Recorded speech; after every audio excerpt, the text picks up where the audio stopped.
Hello guys, I hope आप सब अच्छे होंगे। हमारी लास्ट वीडियो में हमने द स्पेसिफिक रिलीफ एक्ट 1963 का इंट्रोडक्शन पढ़ा।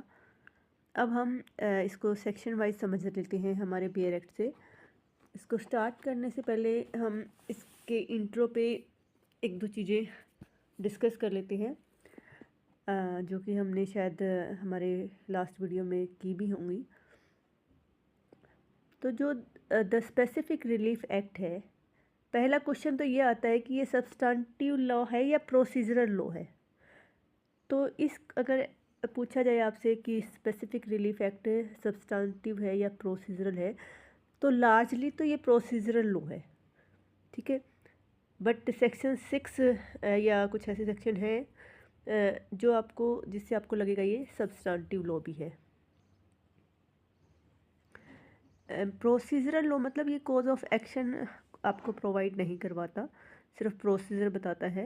यहाँ पे इस एक्ट में आपको रेमेडी प्रोवाइड की गई है, तो ये सिर्फ प्रोसीजर बताता है कि किस तरीके से कौन सा प्रोसीजर आप अडॉप्ट करोगे, कौन सा रिलीफ आप ले सकते हो, उसका क्या प्रोसीजर रहेगा। और सेक्शन 6 में आपको ये लगेगा कि ये आपको सब्सटेंटिव लॉ भी है।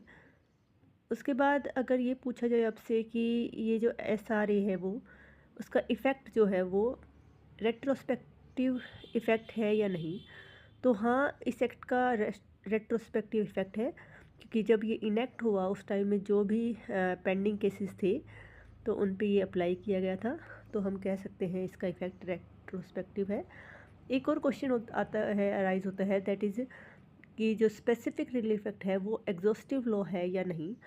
तो SRA एग्जॉस्टिव लॉ नहीं है। इसमें आप डेफिनेशन क्लॉज में भी देखेंगे कि जो बहुत सारी चीज़ें यह इंडियन कॉन्ट्रैक्ट एक्ट से भी आप लेते हो, ये अपने आप में परिपूर्ण नहीं है, इसको बाकी एक्ट की हेल्प लेते हैं यहाँ पे, या रजिस्ट्रेशन एक्ट की भी है जैसे। अब इसको ये तो था इसके बेस SRA पे जो आपके शॉर्ट क्वेश्चन आ सकते हैं। अब इसको सेक्शन वाइज हम एक बार समझ लेते हैं अपने बियर एक्ट से। तो देखिए, आपने कल इंट्रो में पढ़ा भी था कि SRA के अंदर हमारे टोटल 8 चैप्टर हैं, 3 पार्ट है और 42 सेक्शन है। जो पहला पार्ट है वो हमारा प्रीलिमिनरी का है, जिसके अंदर सेक्शन 1 से लेके 4 तक कवर करते हैं। तो आज के इस वीडियो में हम हमारा पार्ट 1 ही करेंगे। तो देखिए, फर्स्ट क्या है आपका, इसका प्रेम्बल ये 47 आपका एक्ट था 1963 का, जिसको असेंट मिली 13 दिसंबर 1963 में। An act to define and amend the law relating to certain kind of specific relief. तो ये जो एक्ट डिफाइन किया गया या अमेंड किया गया, किस लिए, यहाँ पे सर्टेन काइंड की स्पेसिफिक रिलीफ दिए गए हैं।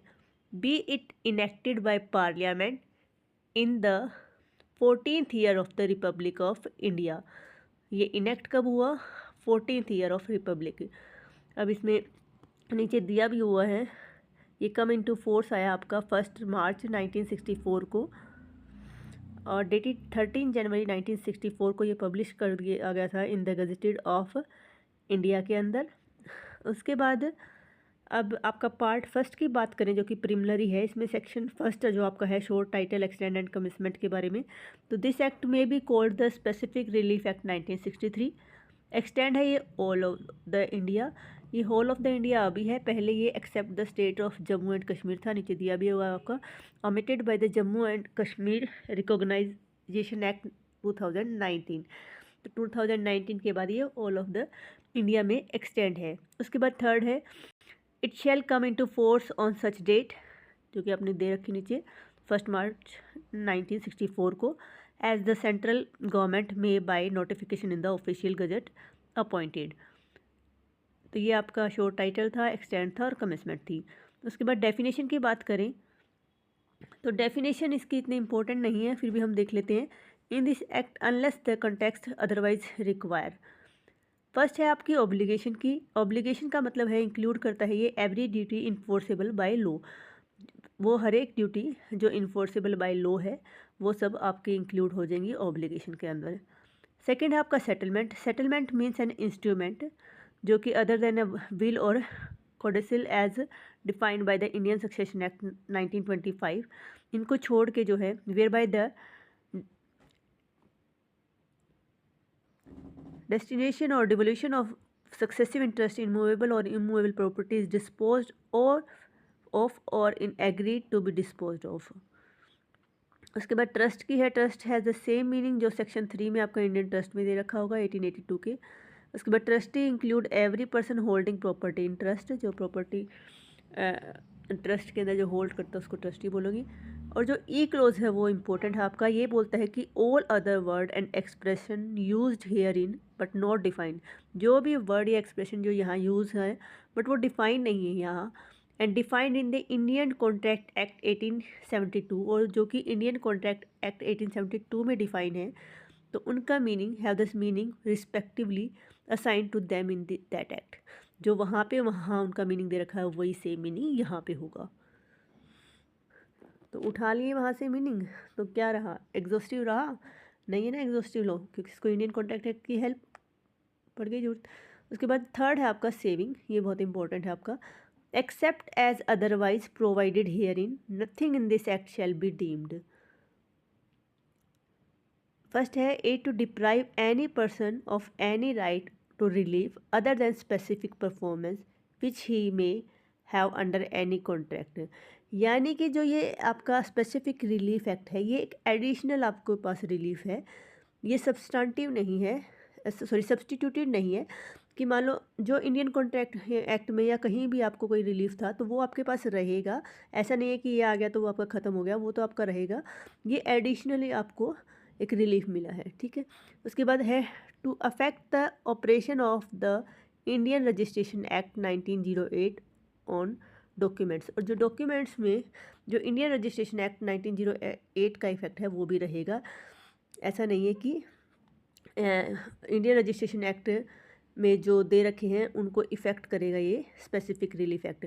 अगर कोई इंस्ट्रूमेंट या कोई डॉक्यूमेंट आपका रजिस्टर्ड मांग रखा है तो वो यहाँ पे भी एप्लीकेबल होगा, ऐसा नहीं कि स्पेसिफिक रिलीफ एक्ट उनको ओवर रूल करेगा। आई होप आपको समझ आई होगी ये बात। देन आपका है फोर्थ सेक्शन, वो है आपका specific relief to be granted only for enforcing individual civil right and not for enforcing penal laws. तो जो ये आपका स्पेसिफिक रिलीफ है ये ग्रांट करता है आपको सिविल राइट के लिए, ये इन्फोर्स नहीं करवाता आपके पेनल लॉज को। यानी ये वो भी सिविल लॉ क्या है देखो आगे पढ़ लेते हैं एक बार। Specific relief can be granted only for the purpose of enforcing individual civil right, enforce आपका जो इंडिविजुअल सिविल राइट है यानी राइट इन पर्सोना जो है, and not for the mere purpose of enforcing a penal law. और केवल आपके जो पेनल लॉ हैं या क्रिमिनल जो आपके राइट्स हैं लॉज हैं उनको ये इन्फोर्स नहीं करवाता, ये सिर्फ आपके राइट इन पर्सोना जो आपके इंडिविजुअल सिविल राइट है उस पे ही ये आपका को इन्फोर्स करवाता है।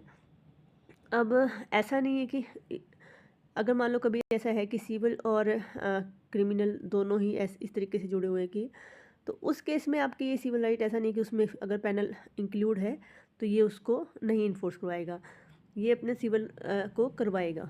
लेकिन जो ओनली पैनल लॉज हैं वहाँ पे ये वर्क नहीं करेगा, इसका मेन जो है फोकस वो सिविल राइट्स को ही इन्फोर्स करवाना है। अब डिफॉर्मेशन है, डिफॉर्मेशन आपका सिविल के भी अंदर आता है और पैनल के अंदर भी आता है, तो ऐसे केस में ये उसको इन्फोर्स करवाएगा। बट ओनली कुछ ऐसा है जो पैनल लॉज पे ही है, मेयर पर्पस, देखो लिखा है mayor purpose of enforcing A panel law, जिसमें ओनली आपका पैनल लॉ है उनको इन्फोर्स ये नहीं कराता है। आई होप आपको यहाँ समझ आया होगा। हमारे ये 4 सेक्शन यहाँ पे कंप्लीट हुए, फर्स्ट पार्ट जो प्रीलिमिनरी था वो कंप्लीट हो गया, और आई होप इससे रिलेटेड जो भी क्वेश्चन आएंगे आप इसको कर पाएंगे। Thank you.